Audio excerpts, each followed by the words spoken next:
Lukas pasal 8 ayat 1 sampai 56.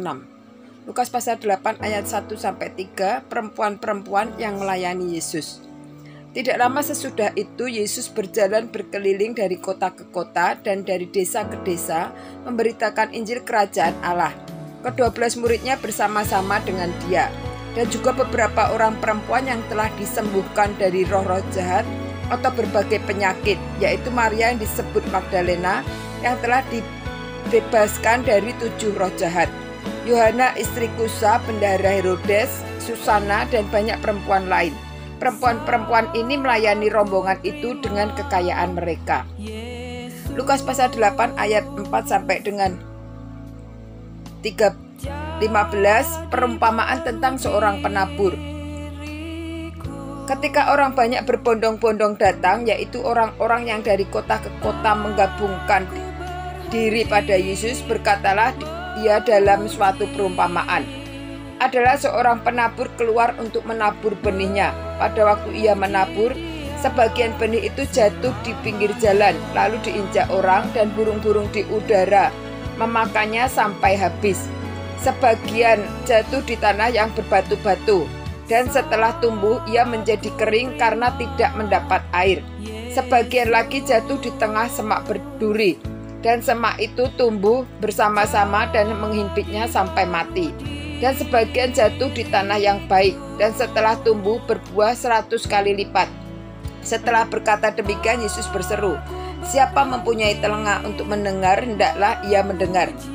Murid-muridnya bertanya kepadanya, "Apa maksud perumpamaan itu?"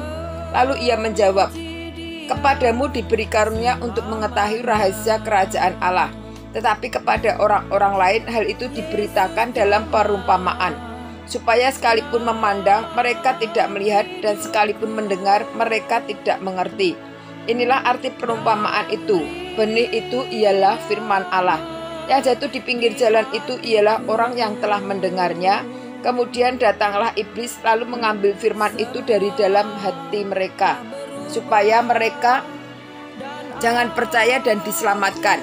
Yang jatuh di tanah yang berbatu-batu itu ialah orang yang setelah mendengar firman itu menerimanya dengan gembira, tetapi mereka itu tidak berakar. Mereka percaya sebentar saja, dalam masa percobaan mereka murtad.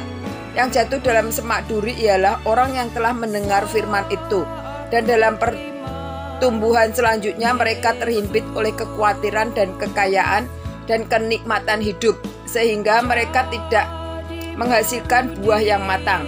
Yang jatuh di tanah yang baik itu ialah orang yang telah mendengar firman itu, menyimpannya dalam hati yang baik dan mengeluarkan buah dalam ketekunan. Lukas pasal 8 ayat 16 sampai 18, perumpamaan tentang pelita. Tidak ada orang yang menyalakan pelita dan menutupnya dengan tempayan atau menempatkan di bawah tempat tidur, tetapi ia menempatkannya di atas kaki dian, supaya semua orang yang masuk ke dalam rumah dapat melihat cahayanya. Sebab tidak ada sesuatu yang tersembunyi yang tidak akan dinyatakan, dan tidak ada sesuatu yang rahasia yang tidak akan diketahui dan diumumkan. Karena itu, perhatikanlah cara kamu mendengar. Karena siapa yang mempunyai, kepadanya akan diberi, tetapi siapa yang tidak mempunyai, daripadanya akan diambil juga apa yang ia anggap ada padanya. Lukas pasal 8 ayat 19 sampai 21. Yesus dan sanak saudaranya. Ibu dan saudara-saudara Yesus datang kepadanya, tetapi mereka tidak dapat mencapai dia karena orang banyak. Orang memberitahukan kepadanya, "Ibumu dan saudara-saudaramu ada di luar dan ingin bertemu dengan engkau." Tetapi ia menjawab mereka, "Ibuku dan saudara-saudaraku ialah mereka yang mendengarkan firman Allah dan melakukannya."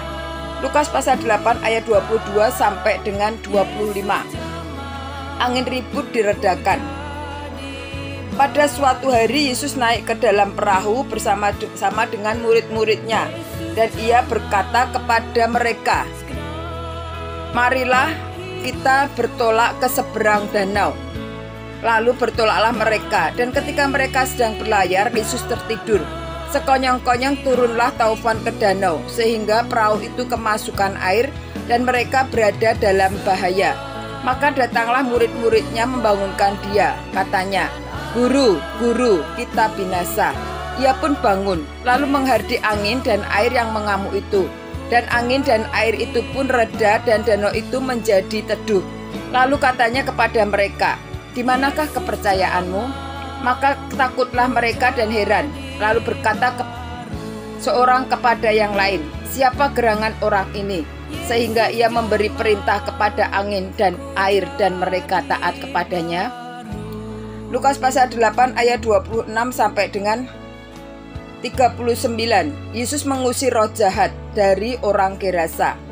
Lalu mendaratlah Yesus dan murid-muridnya di tanah orang Gerasa yang terletak di sebelah Galilea.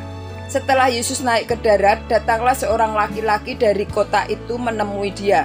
Orang itu dirasuki oleh setan-setan dan sudah lama ia tidak berpakaian dan tidak tinggal dalam rumah tetapi dalam pekuburan. Ketika ia melihat Yesus, ia berteriak lalu tersungkur di hadapannya dan berkata dengan suara keras, "Apa urusanmu dengan aku, hai Yesus Anak Allah yang Maha Tinggi? Aku memohon kepadamu supaya engkau jangan menyiksa aku." Lalu ia berkata demikian sebab Yesus memerintahkan roh jahat itu keluar dari orang itu, karena sering roh itu menyeret-nyeret dia. Maka untuk menjaganya ia dirantai dan dibelenggu. Tetapi ia memutuskan segala pengikat itu dan ia dihalau oleh setan itu ke tempat-tempat yang sunyi. Dan Yesus bertanya kepadanya, "Siapakah namamu?" Jawabnya, "Legion," karena ia kerasukan banyak setan. Lalu setan-setan itu memohon kepada Yesus supaya ia jangan memerintahkan mereka masuk ke dalam jurang maut. Adalah di sana sejumlah besar babi sedang mencari makan di lereng gunung.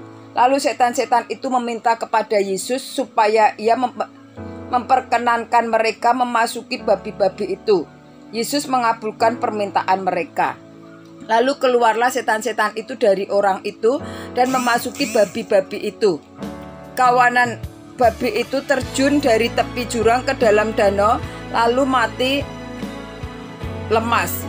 Setelah penjaga-penjaga babi itu melihat apa yang telah terjadi, mereka lalu menceritakan hal itu di kota dan di kampung-kampung sekitarnya. Dan keluarlah orang-orang untuk melihat apa yang telah terjadi. Mereka datang kepada Yesus dan mereka menjumpai orang yang telah ditinggalkan setan-setan itu duduk di kaki Yesus. Ia telah berpakaian dan sudah waras. Maka takutlah mereka. Orang-orang yang telah melihat sendiri hal itu memberitahukan kepada mereka bagaimana orang yang dirasuk setan itu telah diselamatkan. Lalu seluruh penduduk daerah Gerasa meminta kepada Yesus supaya ia meninggalkan mereka, sebab mereka sangat ketakutan. Maka naiklah ia ke dalam perahu lalu berlayar kembali. Dan orang yang telah ditinggalkan setan-setan itu meminta supaya ia diperkenankan menyertainya. Tetapi Yesus menyuruh dia pergi. Katanya, "Pulanglah ke rumahmu dan ceritakanlah segala sesuatu yang telah diperbuat Allah atasmu." Orang itu pun pergi mengelilingi seluruh kota dan memberitahukan segala apa yang telah diperbuat Yesus atas dirinya. Lukas pasal 8 ayat 40 sampai dengan 56. Yesus membangkitkan anak Yairus dan menyembuhkan seorang perempuan yang sakit pendarahan. Ketika Yesus kembali, orang banyak menyambut dia sebab mereka semua menanti-nantikan dia. Maka datanglah seorang yang bernama Yairus. Ia adalah kepala rumah ibadat. Sambil tersungkur di depan kaki Yesus, ia memohon kepadanya supaya Yesus datang ke rumahnya.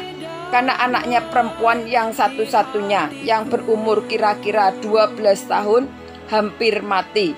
Dalam perjalanan ke sini, Yesus didesak-desak orang banyak.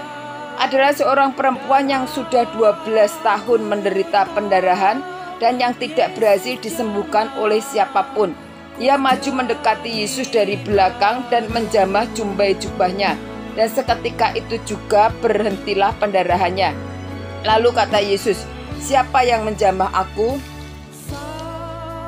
Dan karena tidak ada yang mengakuinya, berkatalah Petrus, "Guru, orang banyak mengerumuni dan mendesak engkau." Tetapi Yesus berkata, "Ada seorang yang menjamah aku, sebab aku merasa ada kuasa keluar dari diriku."